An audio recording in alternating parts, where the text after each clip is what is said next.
We're going to get started just a little bit early today.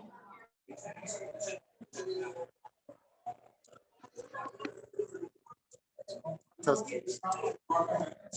You can hear me on the microphone?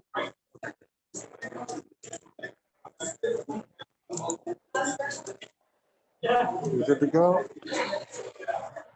Yeah, we're back. Yep, we're back.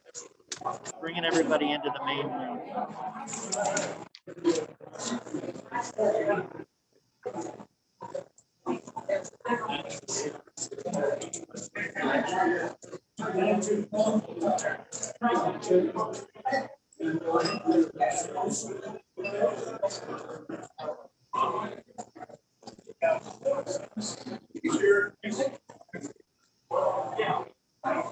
I guess we gotta mute, huh? You gotta mute that main room. Yeah. Noisy bunch. Yeah, you know, we like for you guys to hear it. It's like you're sitting in the room with us. Yeah. Well, that's good. Okay, yeah, you're good.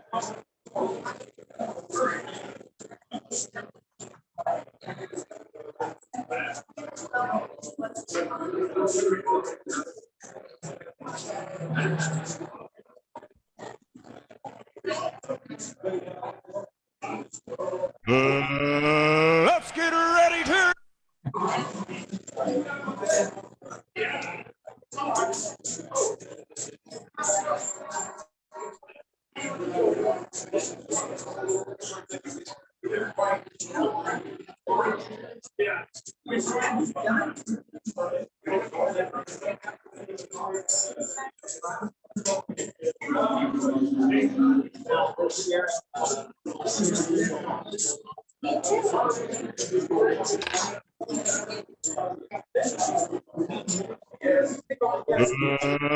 Let's get ready.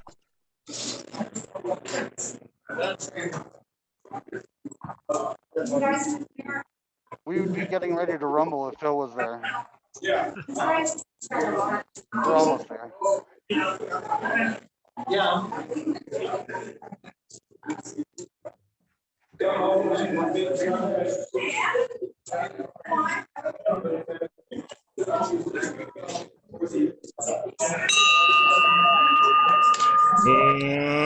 Let's get ready to rumble.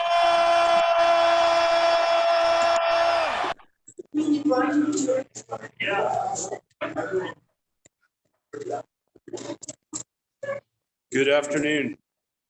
Good afternoon. Everybody hear me out there? Yep. All right. Good afternoon, everybody. Hey. A little chilly out there, but I'm glad everybody made it in, so we're all good to go. Let's, Donna, I saw Donna walk in. She's back there somewhere, I think. Maybe. There she is.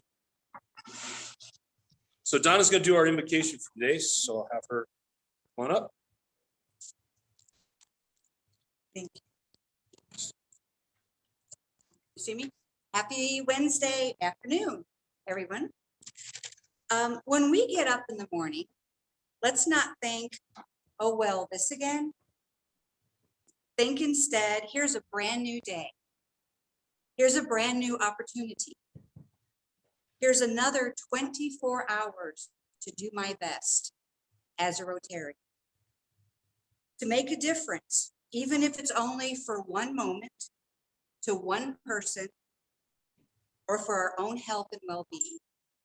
Now, let's have a great start to a great day. Thank you, Donna. All right, our next piece will be the four-way test. Number one, is it the truth? Number two, is it fair to all concerned? Number three, will it build goodwill and better friendships? Number four, will it be beneficial to all concerned? And number five, will it be fun? Everybody's already standing for those on Zoom in here, so let's go ahead and do the Pledge of Allegiance. I pledge of allegiance to the flag of the United States of America and to the republic for which it stands, one nation, under God, indivisible, with liberty and justice for all. And I will do God Bless America.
Thanks, Josh, David. Appreciate that. All right, and then we have a guest, I believe, on Zoom, right, guys?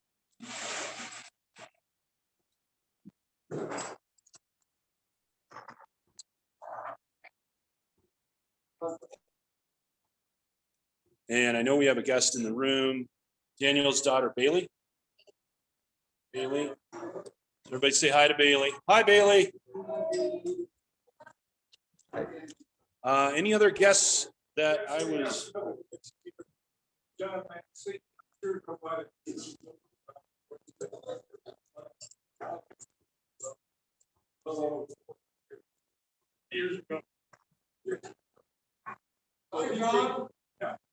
You introduce Bertie. Welcome, John. All right. Come on in, Bill. Make your way across, buddy. And who else we got on? Got somebody else online there?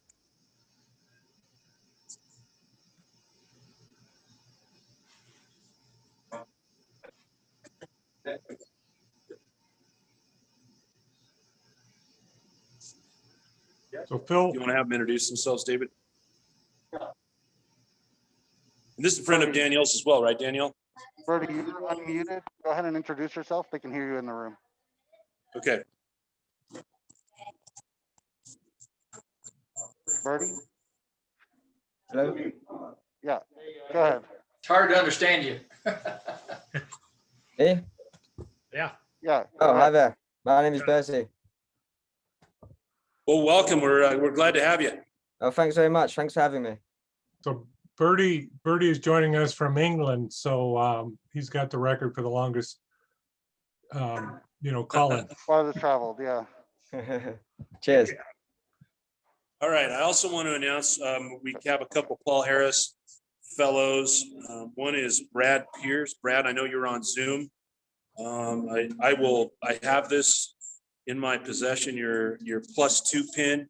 So next time you see me, let's go ahead and get that handed off to you. They'll be And there then next week. the other one is our friend Rick Martin. He's a +1. Danielle also had a care committee meeting. Everybody can sit down. You guys don't have to keep standing. Yeah, sure. She had a care committee meeting on Saturday, and she had a pretty good group of folks. If you guys are interested in being part of, can you hear me now? Is it better back there, Donna? Maybe echoing up here for these guys a little bit. How about now? You still hear me, Donna? You still hear me? Okay. So if you are interested in participating in the care committee, please reach out to Danielle or catch her after the meeting today. She's kind of coordinating that effort along with some other folks that are members of the club. The purpose of the care committee is to reach out to people that have not either been on Zoom or have attended in person.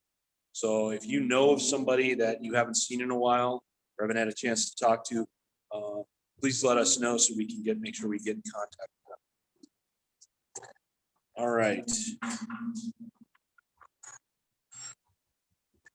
Also today, I'm gonna go ahead and announce birthdays.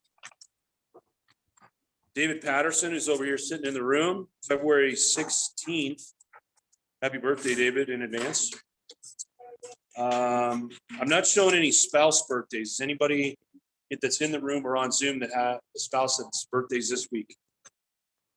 Okay, not seeing anybody. No anniversaries either. We do have some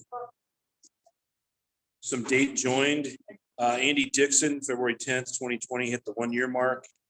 Yvonne Harris Lott, February 10th, 2020, 1-year mark. Mike Garcia, 13 years. Anybody talk to Mike lately? I haven't seen him in a while. No heads nodding. And then that was.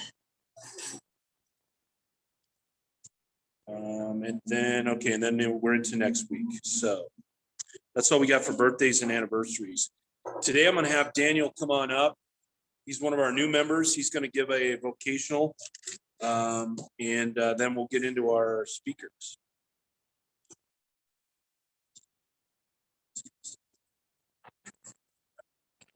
Good.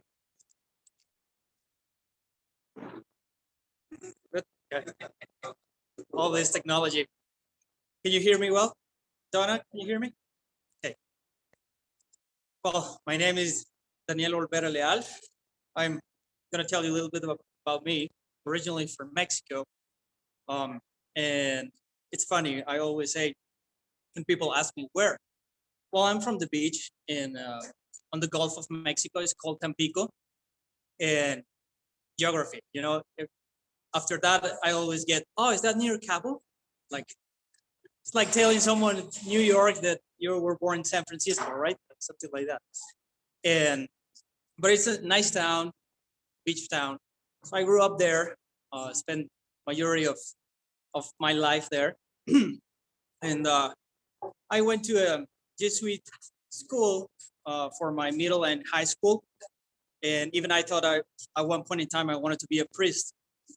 But this chick got a hold of me and took me to the dark side. So I'm here. And then, well, of course, I went to school. I'm an industrial engineer by trade. Work a little bit, different cities, different companies in Mexico. And then I was working for oil and gas company in a small island where I met now my wife. Because we were working there, I was managing hotels for the company, and she started the school, primary, elementary school for the company, because since it's an island and there was nothing there, the only way to attract executives to that town, it was like, oh, we need to have school for the kids and things like that. So the school started that. She was the director there, and my hotel manager one time told me like, hey, boss, you need to go and see your client, this blonde, blue-eyed lady. I said, oh, okay, let me do a survey, customer service survey there. So, yeah. So I went there and nothing happened for a couple of years. And later on, I found out that she was like, oh, I don't date people from the office. And I go, okay, that makes sense. It was until the time that she decided to come back. She's from Denver, to come back to the U.S. That she said, well, you know, I'm about to leave. So if you want to date for a little bit, I'm not staying. And I said, oh, okay, I'll make you stay. It didn't work out that well. And so I ended up, at that point in time, she moved, went to Laramie, to the University of Wyoming, worked there. And I was trying to find a place to do my master's degree. Originally, I was going to Barcelona, but I really like her. So I had to change course. And I ended up going to CSU in Fort Collins. So it's just an hour away from Laramie. That was a good choice with 2 kids now. So that turned out well. Yeah, very good. So yeah, so I've been here for a while now. 10 years here in Colorado. I love Colorado. I like it. It's very different because I used to wake up and see all plain, the beach and nothing else, and now I see like the mountains. So it's good. A change of scenery for me. I like to play with my kids, soccer a little bit. I like at one point in time when I was young, fun fact, I hosted a TV show.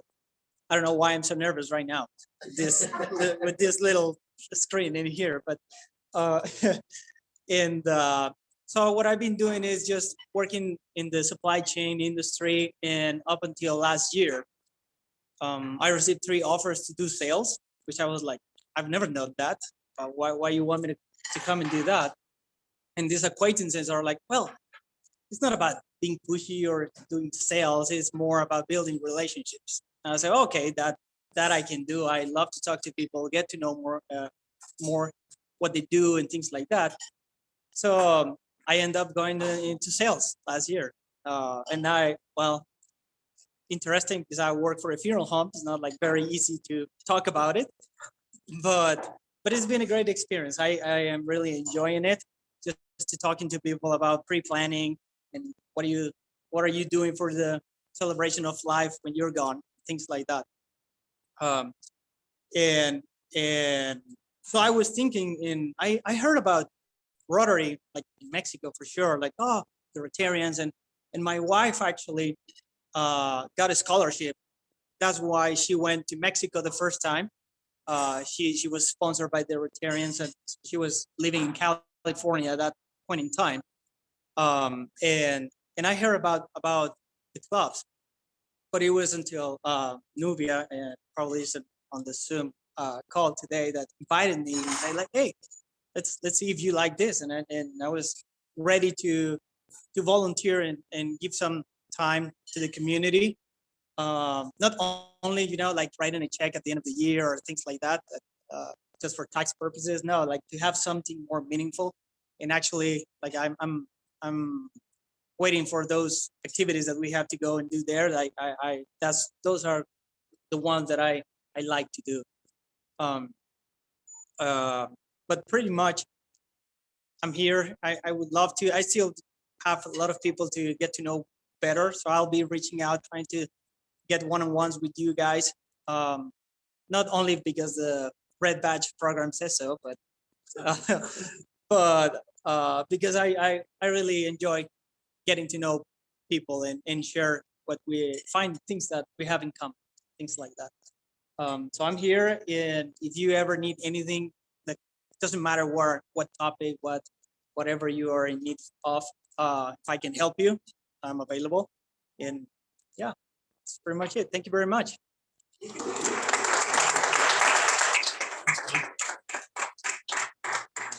Thank you, Daniel.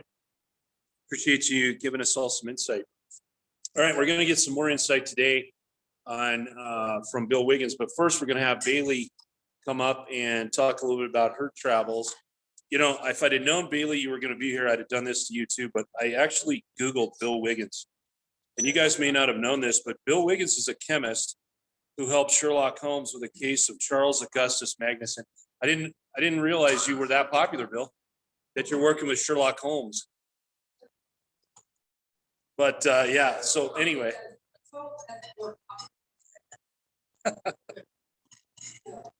Yeah, careful, Kim. And so anyway, let's have Bailey come on up and talk a little bit about her travels. And then we will have, we'll introduce Bill to come on up and do his piece.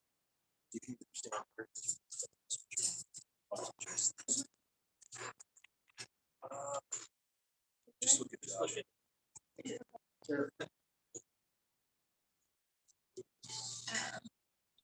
Hi, everybody. Can you hear me okay? No? Turn that. Okay, how about now? Anything? Can you hear me now? Oh, the microphone is up. So, okay, so if I just kind of scream, is that okay? Oh.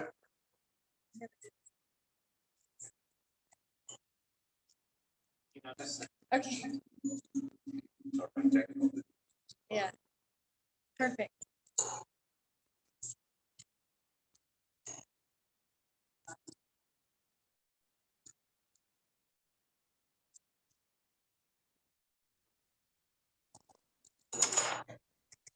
Oh, I can see it. Can you see it there? Yeah. Okay.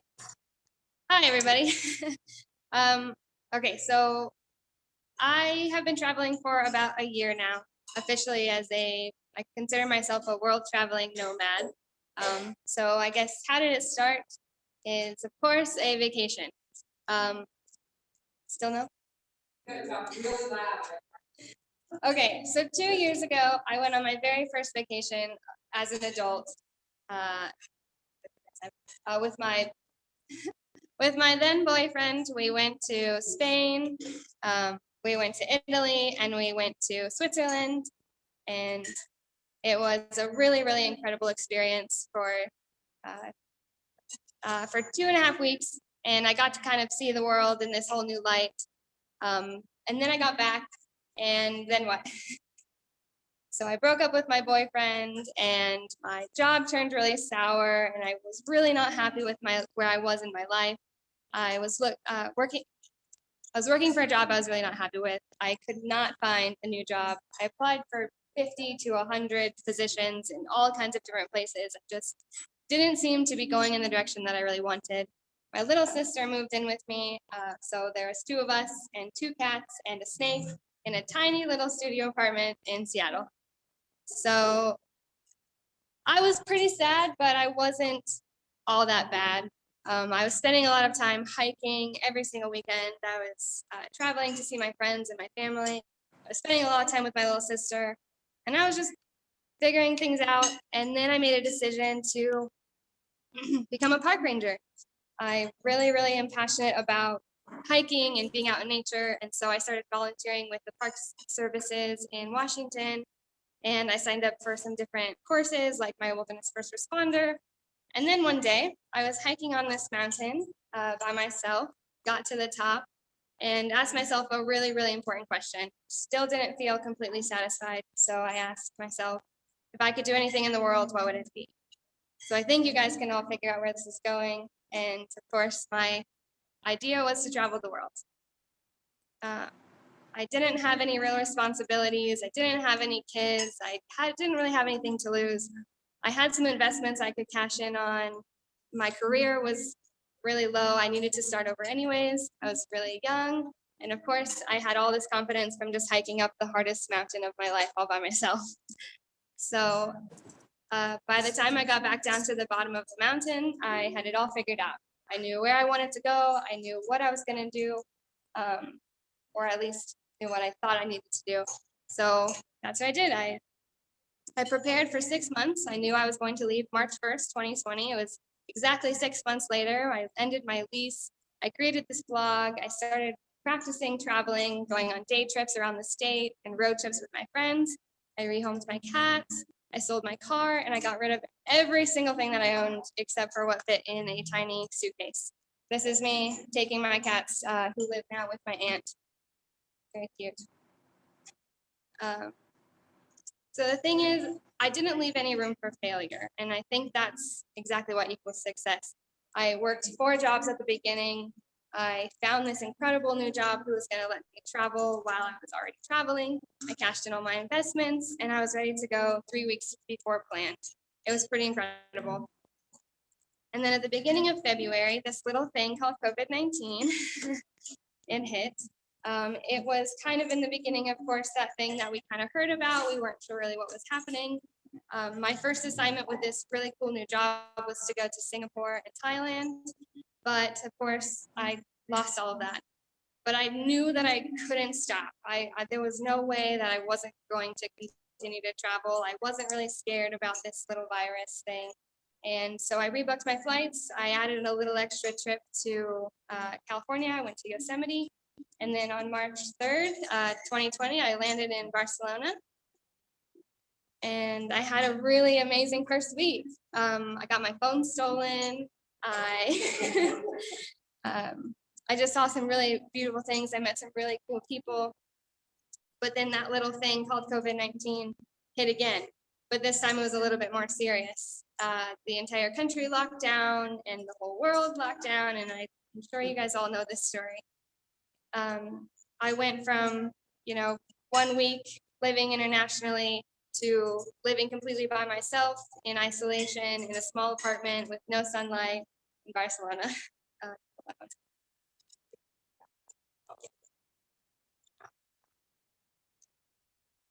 Yes, so this little apartment that I lived in, I didn't have any sunlight except for that little sliver that I would sit in and meditate or read for about 2 hours a day.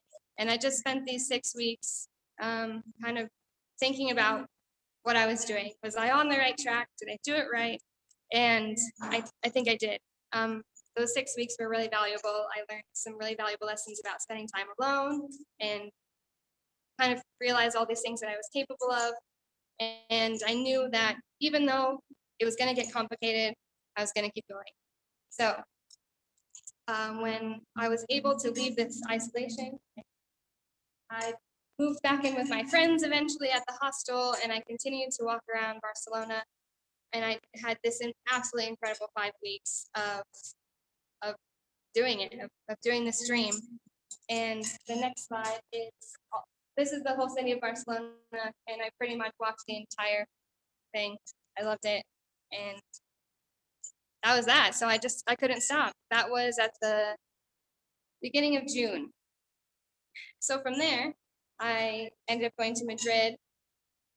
I got a job at a hostel, and I met some really cool people and experienced Spain without a lot of tourists. This Parque Tiro and Madrid. This is actually really interesting. This is a COVID-19 memorial that Madrid had put in very, very early on. It's really beautiful fire. And in Spanish, it says that there's this light that will never go away because we will never forget the people who have died from COVID-19. Pretty incredible. This is just more really beautiful pictures. This is Toledo, Spain. From there, I went to the UK. My visa expired because of COVID and had to get out of the Schengen space. So I got a job at a little pub in London. Well, I was a volunteer position at a hostel with a pub. So I worked in this little pub. That's me at the Buckingham Palace. I spent a month there just exploring it. That was a little bit of a hard month for me. It was pretty lonely. I went to Oxford. It was such a beautiful architecture and buildings town. And I just continued. Then I went to Scotland. This is Edinburgh Castle. It's really that beautiful. So lovely. This is me on top of Arthur's Seat, which is a pretty famous mountain in Edinburgh. More of that Edinburgh. That's probably my favorite city I went to. I also went to Perth and Glasgow, but Edinburgh was my favorite. Then I went to Croatia. I spent a month there. This is Zagreb, which is the capital of Croatia. Kind of funny because when I arrived in Spain, I didn't really even know that Croatia was a country. And then I got to spend a whole month there. And it's probably one of the most beautiful countries I've been to so far. This is an island off of the coast called Hvar. Super beautiful. This is Plivice National Lakes. The most blue lakes you'll ever see in your life. Incredible. Then I went to Turkey, and I knew I wanted to go to Turkey and volunteer. I had kind of a hard time finding a position at first, but this is the Hagia Sophia. I spent a couple of weeks exploring that country. It was incredible. This is the spice market. And just more Turkey. Then I went to this really, really incredible place called Cappadocia. It is like living on another planet. There's valleys and rocks, and people live inside of the rock in these caves. Just absolutely incredible.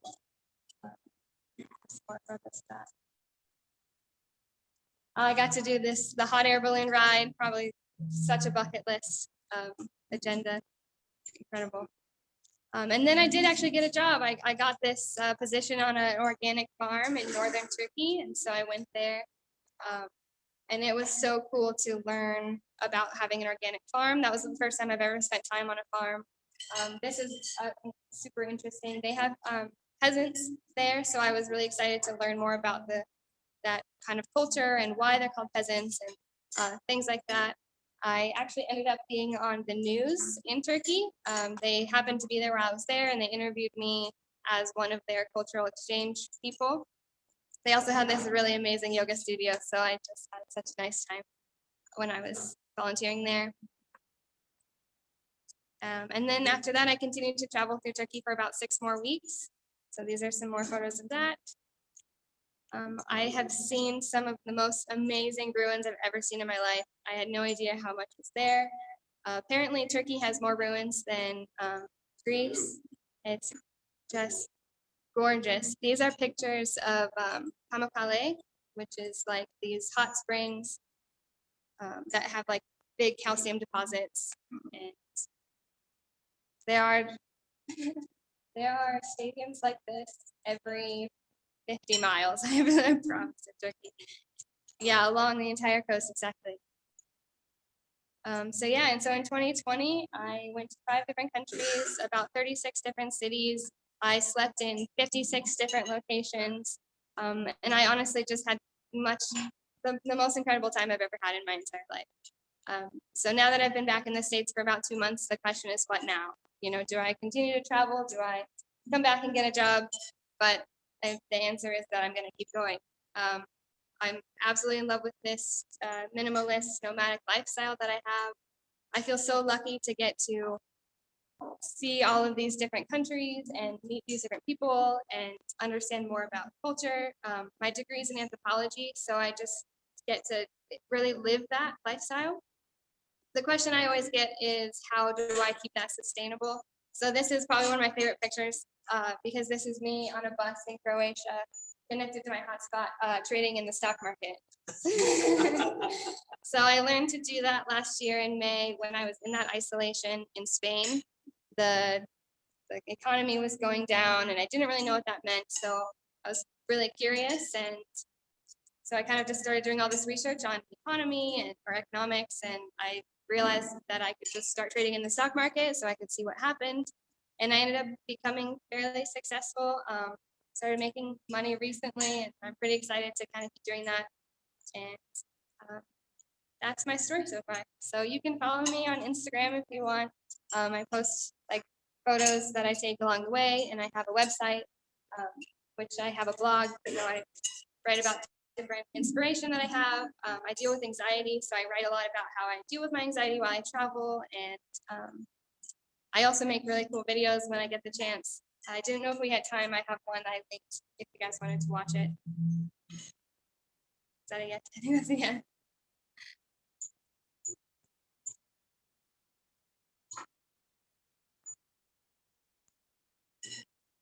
While they pull it up, does anybody have any questions?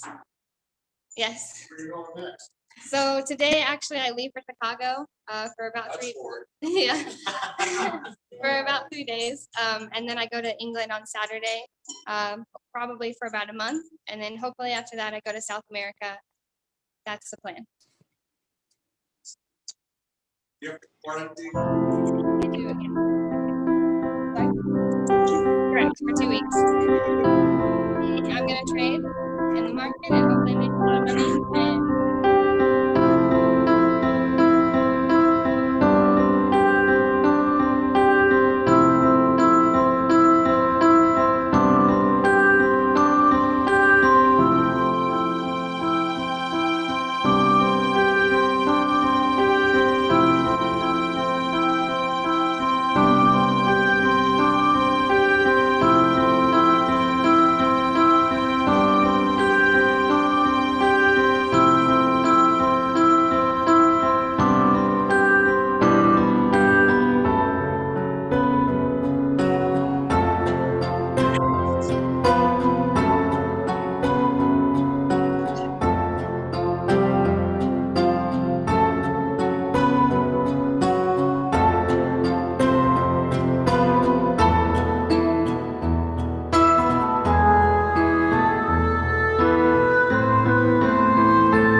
Thank you guys so much for having me. Cardio burns fat, right? No. Thanks, Bailey. Cardio actually. So this probably won't get you a long ways in Turkey or wherever else you're headed. Turkey. Yeah. But it is a challenge coin, and we give it to everybody who's done a talk for us at Rotary. And then on the back, it's got the 4-way test. So there you go. Thanks for sharing your story. It's awesome. And good luck for all your future trips. Thank you. All right. All right, Bill, get on up here, big guy. Real quick, Kim's got an update on kind of lunches and that kind of stuff. So I want her to do that. And then Bill will have you step in. Sorry, Bill, I'm just gonna talk really quick. So I would really appreciate it if you guys would make sure that if you need to RSVP and if you're coming and you haven't RSVP'd by the time, if you'd make sure you send me an email to let me know. And then if we're having extra guests or we have special meal requests, especially for those guests, you actually let me know ahead of time so that I can make sure I communicate that to the staff. It would really, really help me out.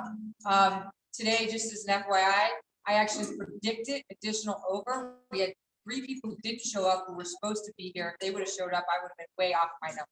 So, and I usually account for it. So I just appreciate that. Those of you who are really good at it, and I know there's a bunch of you that are, so I don't mean to be lecturing you, but please help me out on that whole thing. Questions on what you need to do. So remember, the deadline happens by noon Monday. If not, you need to email me after that. And for Josh, as we've already talked about, and I always have an extra meal for the speaker, but if you have special requests for them, I need to know those. Thank you, I really appreciate it. And then also there's fruit on the table if you'd like to take a piece of fruit. See, that's my consolation prize for lecturing. Thanks, Kim. All right, our speaker, as I mentioned earlier, is Bill Wiggins. He's been a member of our club for 23 years. That sound right, Bill? And he has 40 total in Rotary. In this club. In this club. Yeah. They have your info wrong. Right. Yeah. So we need to change that for Bill. University of Tennessee at Chattanooga. Does that sound right? Right.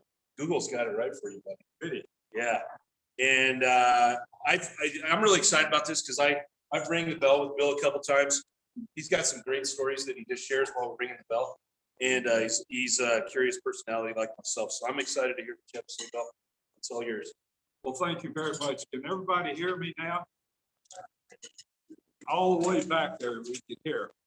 Well, anyway, most of the success or lack of success that I've had in life was by accident. But fortunately, I was able to see and seize the opportunity. I grew up in Chattanooga, Tennessee, where I was an Eagle Scout paper boy. My family consisted of my grandmother, my mother, a teacher, my father, a dentist, and a younger sister. Unfortunately, my father passed away when I was a senior in high school. Suddenly, I joined the National Guard in 1950, not for patriotic reasons, but rather because I wanted to spend time with my hometown heroes from World War II. While we were summer camp in June of 1950, the Korean War started. We were excited that we would be activated. You know, the war wouldn't last more than about 6 months, and so we couldn't wait to go. But we were not called up each year thereafter when we had summer camp, the same rumor persisted, but it never happened. In the fall of 1950, I enrolled at the University of Chattanooga and soon after got a job at the Mountain City Club, which was an exclusive club for men that had both a restaurant and hotel rooms. This was a good job for me because I worked from 1:30 to 6 and got to eat supper. But unfortunately, I could not take ROTC classes since they were all in the afternoon. Having to work, it involved me going to summer school, but I did graduate in 4 years by attending summer classes. I graduated from UC in 54 but to fulfill my obligation to the National Guard. I transferred to the regular Army with a Sergeant E5 rank. Following basic training, I was sent to Germany and found friends from UC there. Soon one approached me and remembered that I had worked at the Mountain City Club asked if I would be interested in managing the enlistment and non-commissioned officers club. I assured him that I was most interested in seizing the opportunity. That meant I had to move off base and live as a civilian. Starting the new job, I met the receptionist who just blew me off my feet. Lori had taken the job months between her second and third year of law school. She did not want to be a lawyer, but her father demanded. Many hours of conversation with Lori followed where we found common ground in the world situation and the embarrassment she had with Germany. All these conversations took place in the office as the family brought her to work each morning and picked her up each afternoon. Near the end of her 2 months employed, I was scheduled for a 30-day travel with my mother and sister. This concerned Lori as she was afraid our friendship would end. After much discussion, now if you could believe this, 6 weeks after much discussion, we decided to get married. Never had left the office. I mean, all right there on the government time. Since we had known each other such a short period of time, it took her a week to tell her father, who was absolutely furious. He wanted to meet me and immediately gave me a strong interrogation. I did my best to assure him that I would have a job following discharge. My mother and sister arrived only to find the trip was not what they had planned. This is a great beginning for a wedding, and neither family wanted it. When we arrived in the States in '57, I took a job as a manager of a hotel in Clarksburg, West Virginia. 6 months later, the boss called me and convinced me to take over the lease. He said the owner had agreed that this was the way to get him out and put the control in their hands. I had no problem with the day-to-day operation, but had no clue as to how to run the business in operation. However, I saw this as an opportunity. I did not have any capital to assume the debt to become my equity. The owner did make me a loan to help get started. I had a friend in Clarksburg who owned the Cessna 182 who had taken Lori and me on many flights. One day he invited me to breakfast to meet 2 of his friends. During breakfast, he suggested we form a partnership by a nearly new, slightly Cessna 172 with no money down, and the dealer would solo all 3 of us. This all took place there in 1 day. One of the partners soloed that day, but it took me a week. In a month, I got my license. There were no interstate highways in West Virginia. Fit from one town to another took hours. Having an airplane gave me the opportunity to fly to state conventions all over the state. This was most successful, and I met the owners and managers of many hotels in the state. Then I went to the West Virginia Hotel Association annual meeting in 1960. I was elected president, even though I told them I knew nothing about running an association. I was told not to worry. The executive secretary did all the work, and all they had to decide it. After the trade associations announced my election, I started getting job offers. I even got to meet Kim Wilson, the founder of Holiday Inn. Then I took a management job with a national hotel company located in Galveston, Texas. This company is a subsidiary of the American National Insurance Company. At that time, had about 20 hotels around the country. In Galveston, I became the resident manager of 300-room Buccaneer Hotel located right on the beach. In the fall of 1961, Galveston was hit by Hurricane Carla, followed by 5 tornadoes that swept the city. The hotel, along with most of the city, was severely damaged. In the hotel were about 1,000 guests, many of whom had their dogs, but who stayed there. And a food buffet was set up in the main ballroom where many congregated.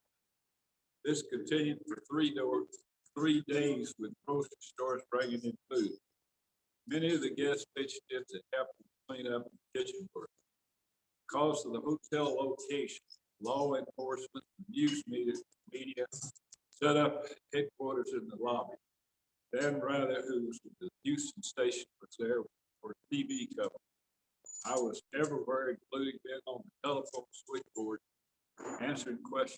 around the country.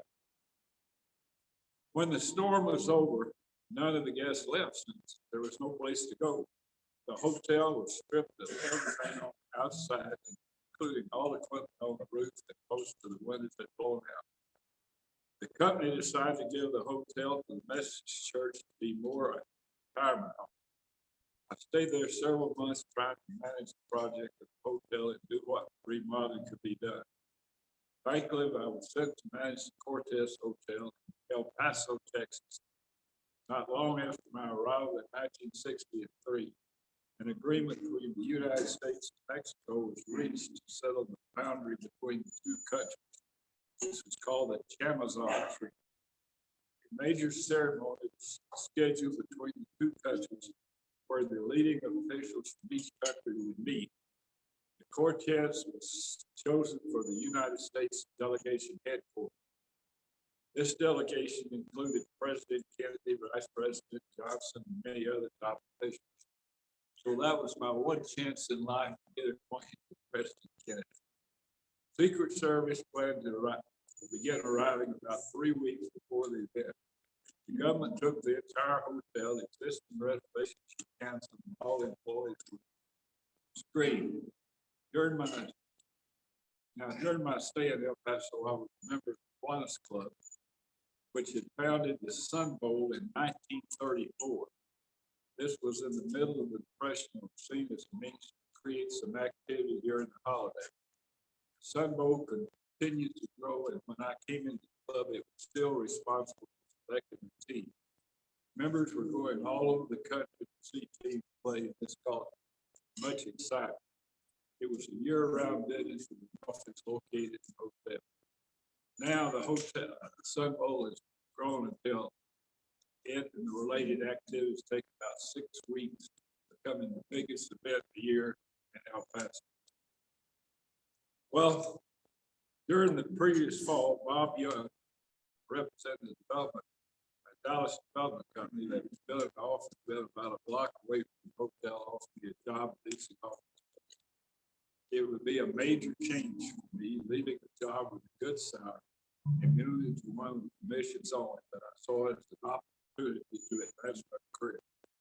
In a leap of faith, I accepted the position before the building was completed. It was completely leased. This because it appealed to lawyers who became the major tenants in the building. This was a major break for me in El Paso because when I found out the lawyers liked the idea, I called every law firm in town that introduced itself. Talked about what a great location it was. Well, at that point in time, real estate brokers sold houses, and that was about all they were noted. So I was the only identified commercial broker in town. These lawyers became my primary source of referral. Then the company wanted to transfer me out of town, but since I was so connected to El Paso, I didn't consider it an independent commercial broker. On day one, things went well, picking up several buildings and managed both office and apartment. By now, Lori had completed both her bachelor's and master's degrees and did much work that she could on her PhD, but realized to complete it, we would need to relocate to Austin. This presented some major family problems on how to proceed. But here again, my friend Bob Young, who had been after me for some time to come together to join his country. He suggested we build a building in Austin, and I would live there, but be in the Dallas office every Monday morning. I saw this as an opportunity to accept the position and began looking at several cities for development possibilities. I was mostly concentrating trying to do a building in Austin, but if you can believe at that time it was a dead city, there just wasn't any demand for office space, even though we had a key tenant to start with. So then during that period of time, I was going around the country looking at different opportunities for the company. We primarily built buildings for banks that preferred to lease rather than own, so most of our prospects came to us. We lived in Austin until Lori finished her degree in '71, moved to Dallas where we lived for 5 years. This is where she became such a strong supporter of community college place of higher education as a founding faculty member of Richmond Community College. During the time in Dallas, we were looking at Denver to do a project.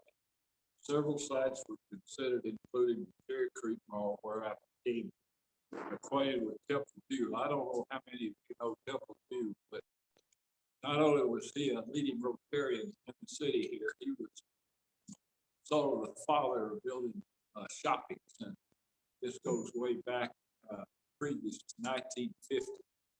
So the Cherry Creek Mall was his baby, but he was instrumental in other places around the country, became immensely wealthy and philanthropist here in town. Well, anyway, Temple thinks in big numbers, but he wanted to build a 50-story building. That just wasn't feasible. The final site was selected 500 South Colorado Boulevard, which required merging 4 separate ownerships and 2 years to close the Galleria. This development called for 4 towers, 2 hotel towers, 2 office towers, an 800 car parking lot, and 300 square feet of retail. The joint venture was established with the Olin Corporation. Olin was the maker of ski equipment, fertilizer, and chemicals. Once construction got started, everything was going good. We had a commitment to Lowe's Hotel, from AMC for a multi-screen theater, several restaurants, and other retail stores. Before the first tower was completed, Olin pulled out of the field to focus on their other lines of business. There was a buy-sell agreement that Bob Young bought out. The project was never complete. In November and December 1970, so we're going back a few years, I attended a seminar in Denver. On the weekends, I toured the area and discovered some family. After returning to Dallas, I told the family we needed to go to Colorado for spring break. It was love at first sight, so we bought a condo in Dillon, which meant when the girls weren't in school, we were in Colorado. After 2 years, we bought a lot in Tennessee. You know, if you're leaving Texas, you must live in the mountains. In '76, we made the decision to move to Colorado to build on our lot. That was the time my youngest daughter graduated high school and she wanted to go to CSU. She didn't know why, but she wanted to ski. So that's when well, in the beginning of the year '76, we moved up here and then built that home up there in the mountains. Well, following the change of ownership of the Galleria, I took a sales position at Frederick Ross Company, become a 17th Street office lease. This is where I first met Ron McLaughlin, you can believe. During my time there, I completed my work to become a certified commercial industrial member of the National Association of Realtors. This is a requirement, or was a requirement, to submit listing proposals for government property. About this time, Western Federal announced a new office building in Cherry Creek. I immediately approached them to become their lease. I made a proposal, didn't hear it. One day, I got a call from Jim Back, the president, to meet him for lunch, 26 Club. That made me feel progress was being made. So with all my documents in place, I showed up. Jim said he was not thinking about a listing, but starting a separate service corporation, the Western Federal, that became Field Real Estate Company, and I would head it up.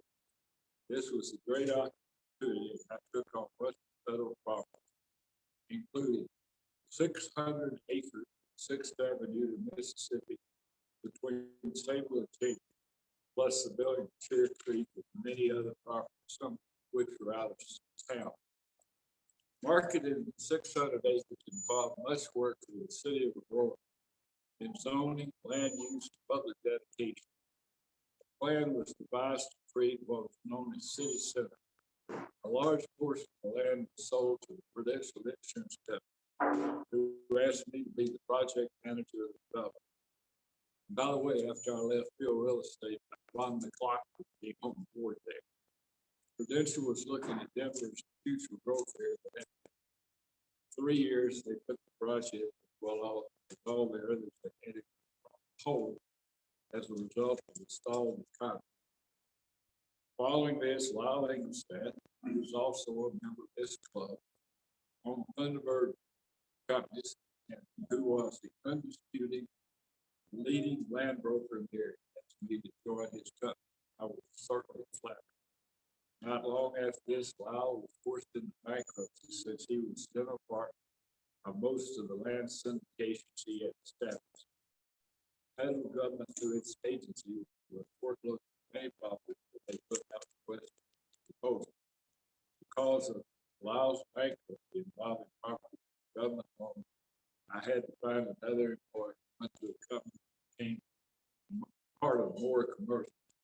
At that time, Moore was the largest brokerage in the state with 18 residential offices over 2,000 acres, plus the commercial group.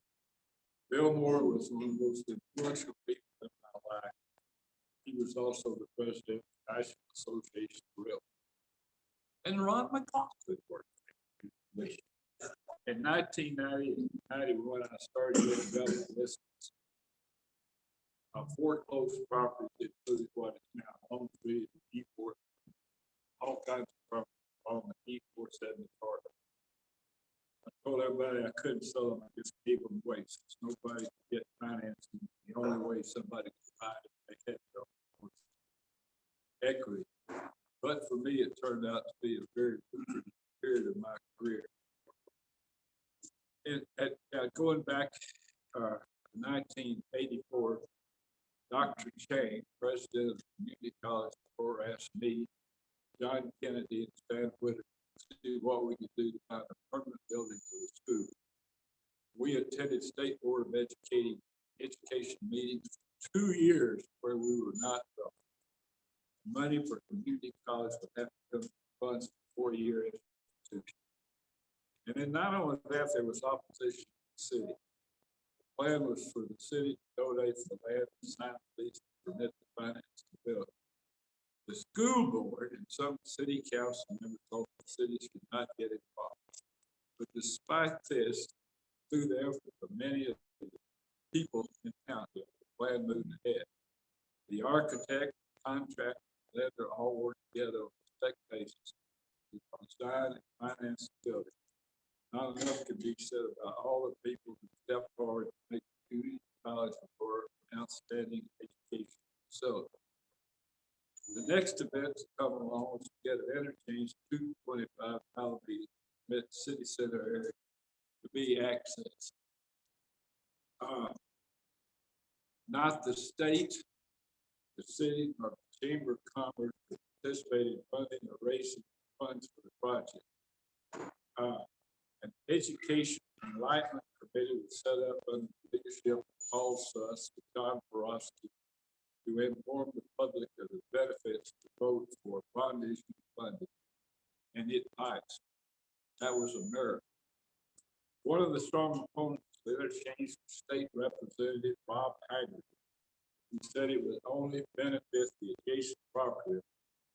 He also opposed the medical center relocation. Said it could only create traffic congestion for the residents in that area. I was opposed to run against it because of his opposition to those projects in battle with alcohol. I thought I could win. I took the campaign seriously and spent the year walking the district.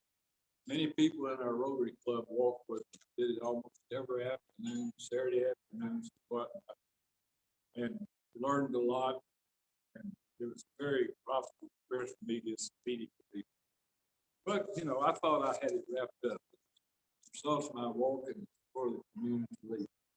But on election day, voters came out of nowhere.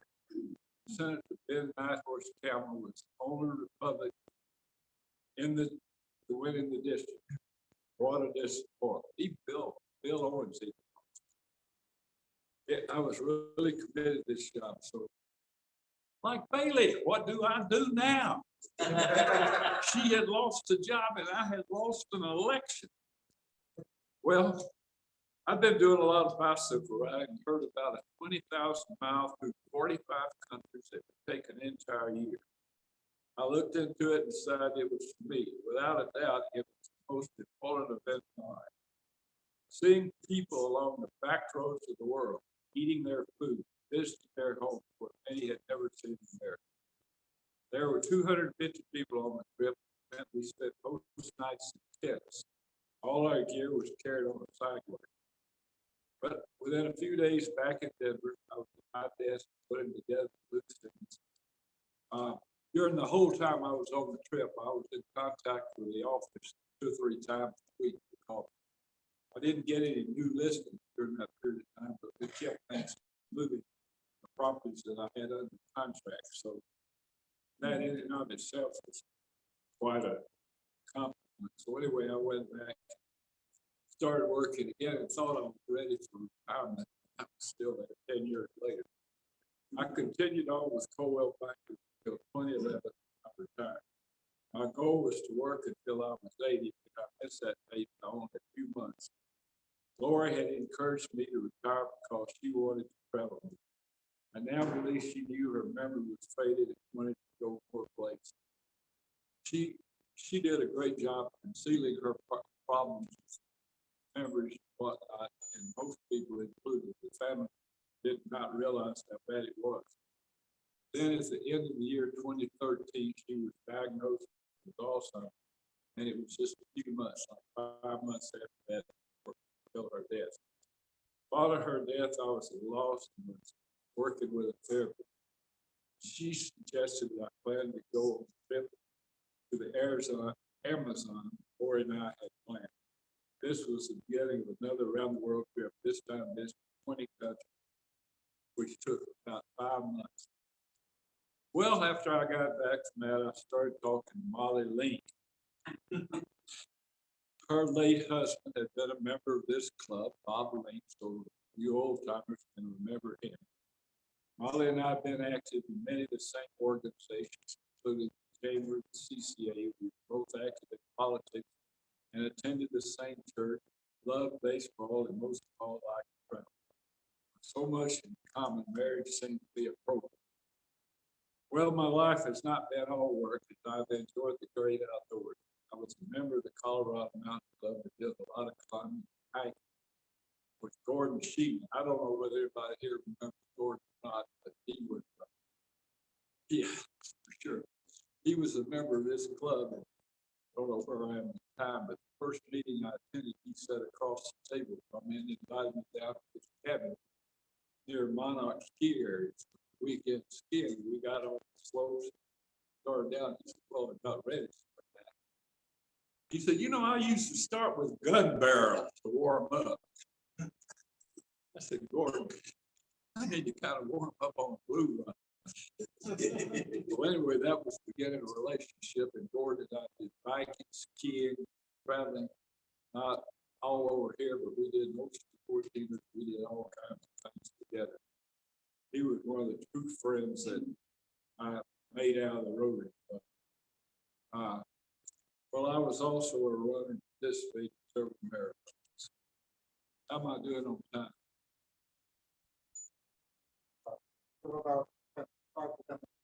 Okay, changing the subject a little bit, I wanted to put in a plug for the exchange program.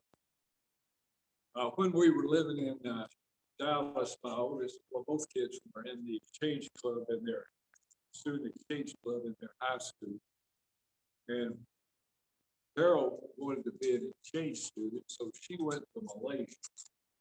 And I've got to tell you, for a little old 16-year-old skinny leg girl, this is quite an event to have in your family. She grew up while she was there. I couldn't believe that. When she got back home, she was in charge. I was second there. She decided she wanted to go into the State Department. So she went to Georgetown University. And after 2 years there, decided she wanted to switch over to international finance, which she did, and ended up getting a Fulbright scholarship to the University of Cologne, where she did her graduate studies. And make a long story short about her, she continued on. had a very successful career in international finance. My younger daughter during that period of time decided she wanted to be a host sister. And so we had a young lady, this was in like 1972, 1973 school year. So we had this young lady from Brazil that spent the year with us. Part of the time was an overlap where we had both girls at home at the same time. So that was quite an experience. And we've stayed in touch with her the whole time since she went back home through thick and thin with her career and everything else. She's visited with me a couple of times. And I've been over there 3 times, spent a good bit of time in Brazil in November, 4 lives and what have you. So having said all that, if anybody have questions, comments, or observations, I guess that's it.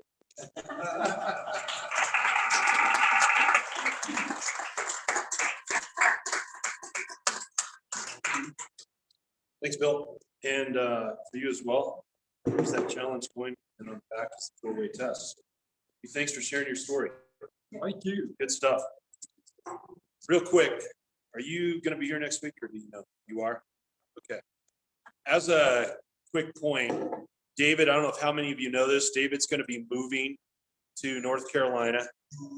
Are you going to become a Tar Heel or what are you going to just kind of sit in the middle? Haven't decided yet. He's going to Durham. He's moving his business out there. We're going to miss him a lot. That's why you see Josh sitting next to him. Josh's going to take over. So we're going to have an opportunity probably next week because I think the following week you're going to be gone.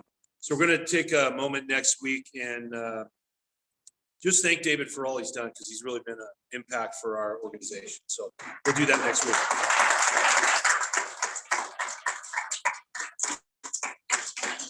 And with that, and you folks on Zoom, we thank you and we're adjourned.